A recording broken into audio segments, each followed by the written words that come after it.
Olá, investidor. Meu nome é Wagner Caetano. Iniciamos agora o programa Radar, 10 horas e 28 minutos, dia 7 de dezembro de 2022. Tempo nublado, 22 graus aqui em São Paulo. Eu desejo um excelente pregão a todos e que a Top Traders seja sempre uma variável positiva na sua caminhada na renda variável. Bom, vou começar os trabalhos com o racional do YouTube e a gente vai acertar na mosca. Eu vou fazer dois racionais. Eu falaria em compra nesse momento. Um racional curtinho, como se nós estivéssemos numa sala de corretagem. Então a gente falou em compra ali 640, 630. Tem uma leve pressão vendedora compradora prevalecendo nesse momento. 110 e 100, 110, 140, portanto, a gente está falando em 500 pontos. Serão atingidos no máximo até 10,45. Então a gente falou em compra em 109, 640. Eu entendo que nós temos aí 500 pontos de uma movimentação curta, 110, 140, portanto, até 10,45, ou seja, durante a gravação. Quais as razões que me levam a acreditar? Primeiro, eu entendo que os drivers internos eles superam os triggers negativos chineses, mesmo porque esses são antes desse processo de reabertura pós-protestos. Nós temos um gap de área e um fundo triplo. Ó, já está 200 pontos acima do ponto que da região que nós falamos em compra. Os futuros americanos estão em queda, porém longe das mínimas. 0,13 Dow Jones, 0,34 S&P, 0,63 o índice de tecnologia Nasdaq. Então eu vou só dissertar rapidamente aqui sobre o que eu falei na introdução. Bom, primeiro, investidores estrangeiros trabalharam na venda na segunda-feira, até um saldo que me surpreende positivamente. Pelo que caiu, entendi até que eles poderiam ter vendido mais. Eles ainda somam, mesmo com essas vendas, 1,119 bilhão na bolsa na segunda-feira, enquanto os institucionais estão vendidos em 2,875 bi na B3. Então, os ursos da vez não são os estrangeiros, e sim os investidores institucionais. Nós tivemos IGPDI, índice de inflação, que era de 0,18, quer dizer, novamente deflação. Zona do euro mostra sinais de recuperação, 0,3 de alta no PIB no terceiro trimestre ante o anterior e alta de 2,3. E os indicadores chineses são os grandes vilões, se é que a gente pode dizer assim, mas o processo de reabertura deve mudar esses indicadores pouco a pouco. Então, a gente observa aqui, por exemplo, exportações, uma queda de 8,7%, a previsão era de queda de 2%. Exportações caíram 10,6%, a previsão de 4%. E quais são os indicadores positivos aí no caso? É a PEC desidratada em 30 bilhões. Ok? Então, uma vez feita a introdução, eu vou prestigiar nossos amigos do YouTube.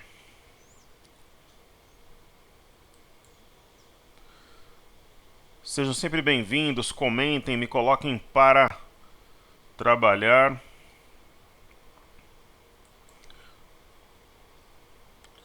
E deixem o like também, se possível, compartilhem o vídeo. Querido amigo Renato Araújo, professor, em relação às educacionais, está tudo certo aqui, na gravação. Em relação às educacionais, acredita que seria momento oportuno para se posicionar, tendo em vista que o incentivo em educação por meio do FIES é uma característica do governo futuro? Genial, acredito que sim. Acredita na volta do FIES similar aos moldes antigos? Eu acredito em um novo formato, mas de toda forma ele deve beneficiar essas empresas sim. E nosso querido amigo aqui acertou em cheio Marrocos e Espanha. Parabéns, obrigado. O Brasil vai eliminar a Croácia. Marrocos vai eliminar Portugal, porque Portugal está sendo ingrato com Cristiano Ronaldo, um dos maiores jogadores de todos os tempos. A Argentina vai eliminar a Holanda. E a Inglaterra vai eliminar a França. Podem escrever e me cobrar depois. Então eu acredito que sim. Vamos observar aqui o setor educacional.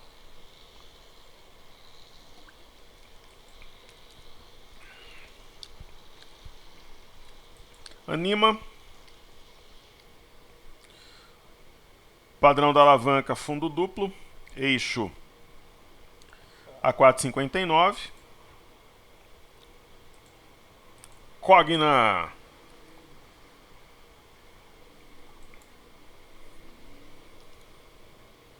Tem uma pinça e um rompimento falso de 2,16. E Duque, que nós temos inclusive em carteira. E Duques participações. Tem um martelo aqui extremamente distante das máximas atuais. Pelo fato de termos esse gap de medida, provavelmente um gap de medida em Duque ainda é minha preferência. Tem Cruzeiro do Sul. CSED3. Que assim, se você for observar o gráfico que está mais pronto, assim, mais amigável, é Cruzeiro do Sul. Mas Duque está mais descontada. Ok? Querido amigo João Vinícius, boa tarde, grande Wagner. Seja sempre bem-vindo, querido. Final da Copa vai ser Brasil e Marrocos, já pensou? Eu não duvido de nada. Né? Marrocos joga um bom futebol, não é um acidente estar onde está. No Quitândia, o Inzê se encontra em 109, tocando fundo no diário, banda de bola inferior, indicando uma possível reversão. Creio que se romper a resistência no 112 no diário, poderemos ter uma alta mais expressiva. Que Deus guie a todos nós. Um grande abraço a você, a sua família. O Carlos Iglesias deixa aqui, valeu, mestre. Um abraço a você, querido. Seja sempre muito bem-vindo também. A Patrícia deixa, professor, excelente dia. A você também. Você acredita na recuperação das varejistas? Acredito sim. Aí ela pede Natura e Azul. Faremos com certeza. Então vamos lá. Sobre o IN, que o nosso querido amigo João Vinícius perguntou, ele já fez uma observação fantástica, que no caso as mínimas estão muito próximas. Eu tracei aqui uma LTA que provavelmente será respeitada. A simetria é como se a data de hoje remetesse aproximadamente aqui a 10 de novembro. Então, acho que tem grandes chances assim de uma formação de fundo por aí. Eu até coloquei ontem como o dia da virada. O ponto-chave, João, ele parece ser aqui o 110,925, 110,860, porque aí ele já saltaria para 112,800 e entraria, digamos assim, numa vibe, num território comprador. Para mim, esse gap é gap de fuga. Então ele vai ser fechado ainda hoje. Ok? Então vamos ver Natura e Azul.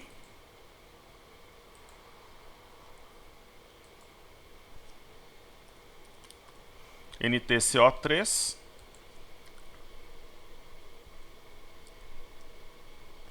É uma ação que nós temos em carteira. Essa barra é bastante animadora do dia 2. Deve ser replicada e jogar o preço aqui na LTB. Então, para quem está de fora, uma baita oportunidade. Para quem está dentro, pelo menos um teste de 13,76 deverá ocorrer. E Azul, né? Sempre intrigou e Azul. Eu prefiro Azul em razão de fundamentos. Mas não tem nada a não ser uma compra simétrica e o teste desse suporte, que é a 11,06, que justifique uma compra. Agora sim, se você me... Aquela velha máxima, né? Que eu não gosto de ficar em cima do muro, de ficar fazendo algo protocolar, ficar administrando, enrolando. Eu gosto de ser incisivo, direto, né? De direto ao ponto, né? Sem titubear. Se você me perguntasse hoje se eu prefiro compra ou venda no ativo, eu vou falar para você que eu prefiro compra. Mas não seria uma ação que eu escolheria para comprar, ok?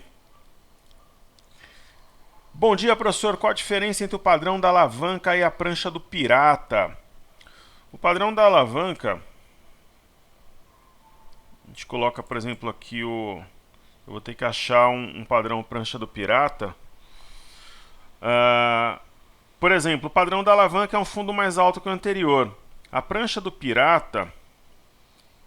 Deixa eu ver se tem aqui no mini índice. É mais ou menos esse movimento aqui, ó. Distribui, só que teria que traçar uma LTA. Sendo mais específico, né? O padrão da alavanca é num fundo, a prancha do pirata é num topo.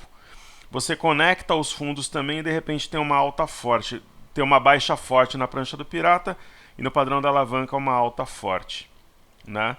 A prancha do pirata é uma, se eu achar aqui em algum ativo eu mostro, mas ela, por exemplo, aconteceu aqui, ó.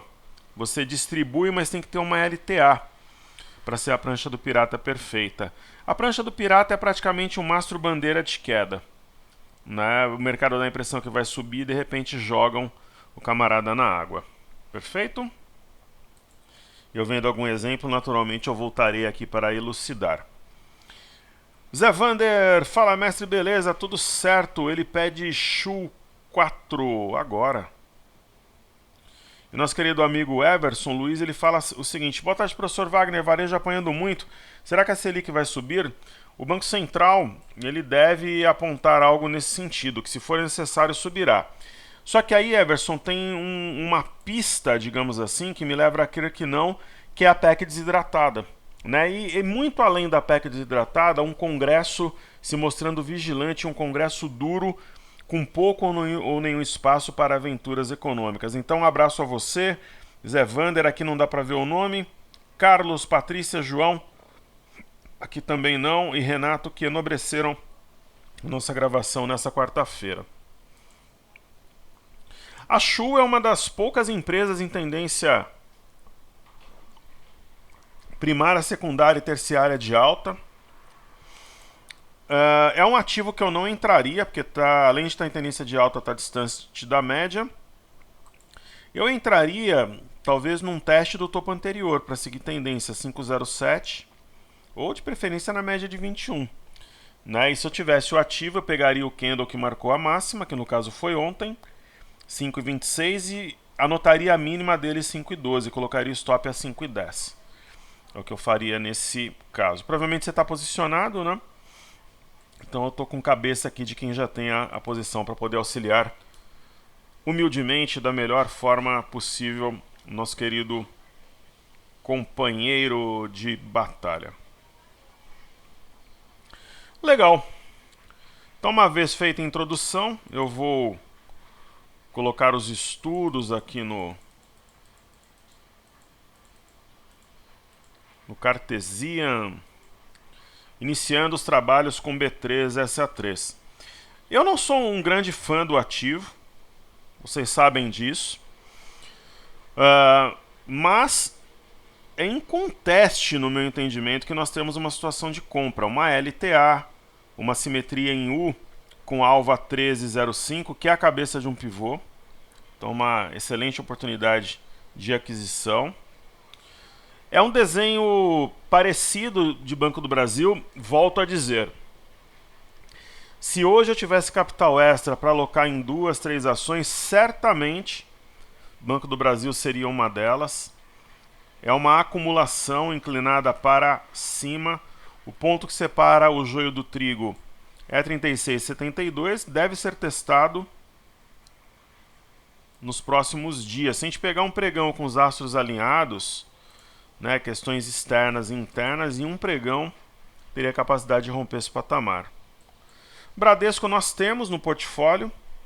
É uma ação que ela exige paciência no momento que ela está de lado há quase um mês, mas que quando começar a subir, deve subir por um bom tempo. É uma típica acumulação, estreitamento de bandas de Bollinger depois desse mega gap pós-balanço. Trago Itaúsa.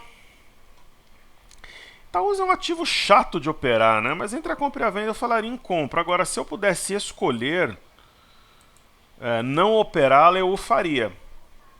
Né? Não vejo como muito interessante. E Tube está um pouco mais alinhada, aqui um gráfico mais amigável. Provável pivô a 26,65. E Sambi eu colocaria no time de Itaúsa, eu não operaria no momento. Tanto que, assim, pessoal, se o mercado começar a subir, todos esses ativos vão subir, mas talvez subam menos. Itaúsa e Sambi, por isso que ela foi trocada.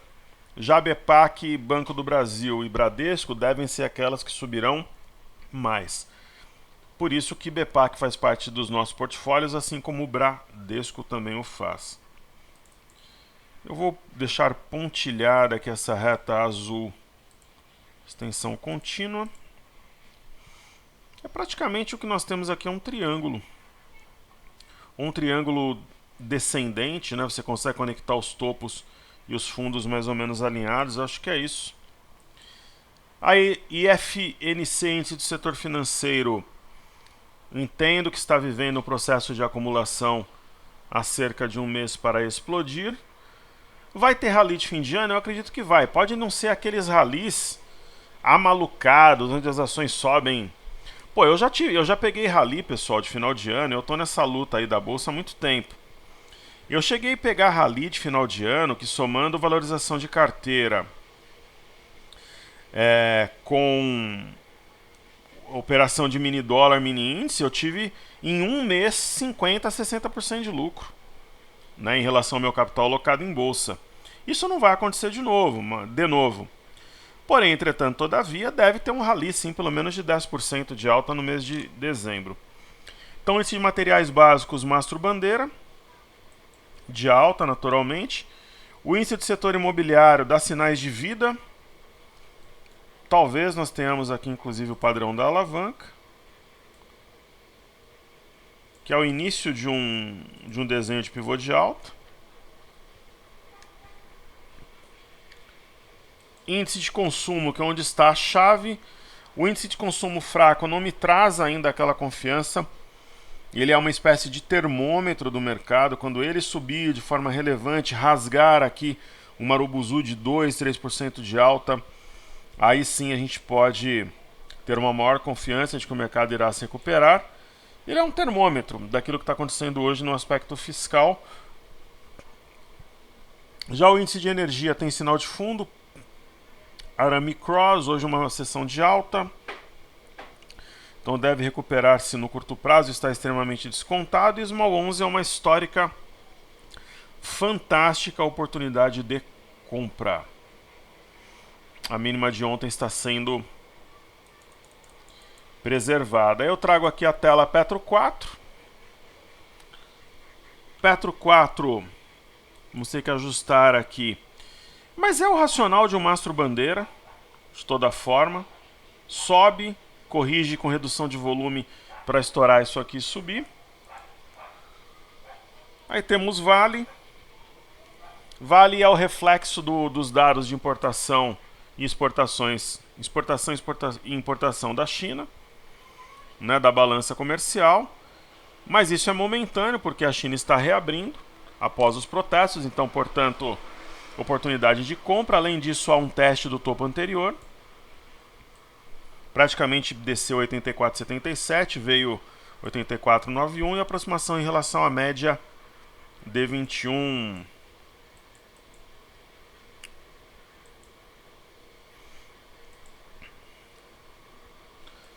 D1F25. A gente poderia entender como um ombro, cabeça a ombro velado, ou uma simetria capaz de trazer o preço a 14. Mas enquanto não passar a média de 5, a tendência é que ele vá derretendo, cedendo aqui gradualmente. O Ibov, duvido que feche negativo hoje. Eu comentei isso no Informe Cenário, comentei no Telegram.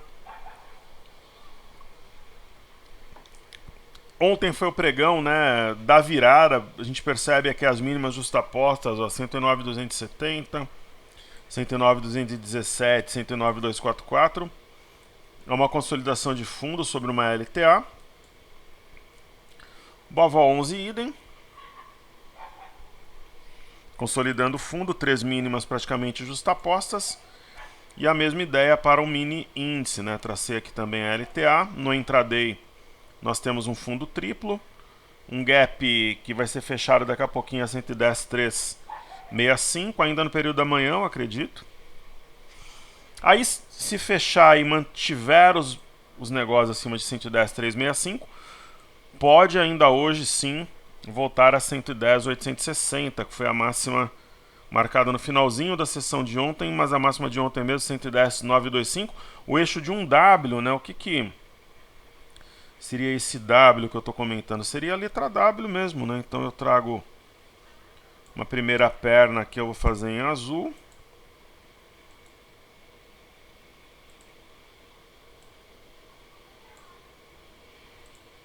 Aqui eu tenho mais ou menos um miolo, o eixo, uma mediana da figura. Aqui a gente pode entender dessa forma assim, que apesar dos pesares, ou algo mais ou menos assim, ó, às vezes a figura ela não é aquela figura, né, milimetricamente, às vezes não. Então a ideia seria um teste de 114,200 caso nós tenhamos um rompimento de 110,925. Mini dólar na tela. Ainda prevalece o ombro, cabeça, ombro e o pivô de baixo acionado na perda de 5,323. A média móvel de 21 atuou como resistência, então um caminho mais natural. Não hoje, mas amanhã, talvez sexta, testar 5,193.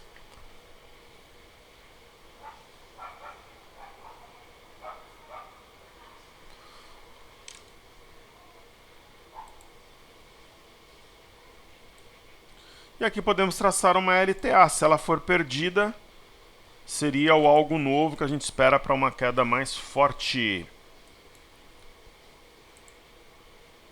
WDO F23 agora com gráfico intraday. Tracei uma LTA no 30 minutos. Ela foi perdida, então isso alimenta a ideia de mais queda para hoje. Talvez 5229500 seja testado, desde que a perda da mínima 5242 ocorra. Aí eu chego no milho. O milho ontem deu um sinal aí de fundo, mas precisa confirmar, é um martelete. Tem que romper e fechar acima de 87,60. Maravilha. O mini índice subindo aqui. Daqui a pouquinho vai romper o 110, 110, 110 e 100.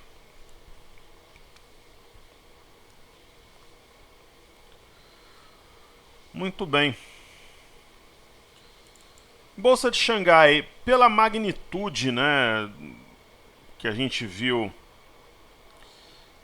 essa queda aí de dados de exportação, importação, até que caiu pouco, né, mostrando equilíbrio, que provavelmente os investidores entendem que isso é passado, né, que a reabertura sim ditará o ritmo da recuperação chinesa. Temos o índice Nikkei, que aos trancos e barrancos deve continuar em alta. O minério de ferro, um movimento absolutamente admissível de correção aqui no topo anterior, aproximando média de 21 e preço. Não muda em nada o viés que a gente tem. Agora o petróleo tem sinal de fundo. Tanto o Brent como também o WTI. Brent negociado na ICE em Londres, o WTI negociado em Nova York. Em Nova York, um rompimento falso de 73,60 e um arame de fundo, a mulher grávida em japonês. Uma das boas novas de hoje são os títulos de 10 anos americanos que devem perder esse fundo aqui a 3,473. É evidente que haverá uma diminuição de ritmo de aumento de juros pelo Federal Reserve. Os futuros americanos, eles estão em queda mais distantes da mínima, mais distantes do que quando a gente começou a fazer os estudos, e hoje deve ser uma sessão de recuperação parcial daquilo que perdeu ontem, né? Uma queda de 2% no S&P, vindo numa região do índice Nasdaq, aliás, numa região de suporte, o S&P também, ó, deve respeitar essa região de suporte anterior, e a mesma leitura temos para o Dow Jones, que buscou a média de 21, e provavelmente a partir daí deverá reagir O VIX deve abrir em alta e o ponto que separa o joio do trigo é 22,63, abaixo mais pressão vendedora, acima compradora. É um topo anterior onde está a média de 21. O BZQ, que é inversamente proporcional à nossa bolsa vezes 2, também eu não acredito que rompa essa LTB não. Se tocar aqui deverá ceder para fechar esse gap, que é um gap diário no meu entendimento, interpretação dos fatos. Agora o EWZ é mega, blaster, ultra, giga oportunidade de compra para quem opera o EWZ lá no exterior. O rompimento de 32 é questão de quando? Talvez sexta-feira. Bolsa do Reino Unido é uma movimentação típica de correção no tempo. Teste do topo anterior, nada muda, não tem sinal de virada, de inflexão. Muito pelo contrário, os indicadores europeus estão vindo melhores a cada dia. Você fala, professor, mas como melhores? Eles estão ruins. Eles estão ruins de forma absoluta. De forma relativa, não. Aí que muitas vezes está a diferença de leitura entre um investidor e outro. Queridos, chega no Eurostock 50, aproximação entre preço e média, movimento natural de correção. Índice DAX, idem, se aproximando aqui da LTB importantíssima, que foi rompida, que guia os preços desde o dia 29 de março e também da média de 21. Agora sim, sendo sempre realista, nós temos aqui no índice DAX uma figura que é o topo duplo. Esse eixo está 114,327. É interessante que não fique muito tempo abaixo desse eixo para o mercado realmente não interpretar e começar a bater aqui, algo que eu acho que dificilmente ocorrerá. Fluxo para mercados emergentes, a gente não poderia esperar nada diferente, né? Uma bomba os dados da balança comercial chinesa, mas é provavelmente um recuo para formar pivô, não tem nada de alarmante, é uma correção absolutamente admissível. O Bolsa Trading viu num traval pelo menos uma vez entrou volume aí no mini índice. É um caso sério aí o Trading View. Programa é época, né? Você percebe que o cartezinho tá super estável e tal. Ó, nosso racional do YouTube. Bingo! Ó, gap diária fechado. 110,365. 110,385. Então a gente já paga esse gap, porque ele é um gap diária. Bingo, racional do YouTube na veia. O DXY, que é o dólar contra uma cesta de moedas, não conseguiu manter-se acima dos fundos anteriores e da média de 5. Tem pressão vendedora. E aí, por fim, nós temos Ibovespa em dólares, muito barato para os estrangeiros. É um sinal de fundo. Provavelmente vai renovar a máxima a 21,921 ainda essa semana. Um grande abraço a todos, saúde e paz, seguimos juntos que juntos somos mais fortes, queridos, valeu!